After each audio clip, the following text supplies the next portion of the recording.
আসসালামু আলাইকুম। কেমন আছেন আপনারা? আশা করি সবাই ভালো আছেন। শুনে মিষ্টি একটা নিউ একটা ভেজা ভিডিও নিয়ে আসলাম। কত জোরে বৃষ্টির জোরে আওয়াজটা ঠাডা অবশ্যই পড়তেছে। পাইতেছেন। হ্যাঁ, মাই বিকেল বৃষ্টি গড হচ্ছে, সবাই বাইরে গেছিলাম। অনেক জোরে ঠাডা পড়তেছিল। গলাটা এই দেখুন, কালারটা দেখছেন কীভাবে কালো হয়ে গেছে। পরে দেখে অনেক ভয় পেয়েছি। অনেক ভালো লাগতেছিল, ঠান্ডা ছিল অনেক।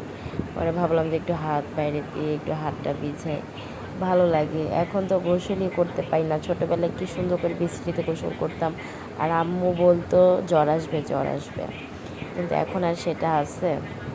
এখন নিজেই বুঝি আসলে মা কেন বলতো জ্বর আসবে জ্বর আসবে। পরে আমার গলাটা একটু বসে গেছে, তার জন্য পরে আমি একটু নিজেকে একটু ভিডিও করলাম। দেখলাম এই চশমাটা হচ্ছে আমার বাবা সোনার, কেমন লাগতেছে অবশ্যই। এটা বৃষ্টি হওয়ার কিছুক্ষণ আগেই দেখেন পড়তেছে, শুরু হয়েছে। আমি নিচে আবার বালতিওয়ালা আসছিলো, ওকে দাম জিজ্ঞেস করলাম।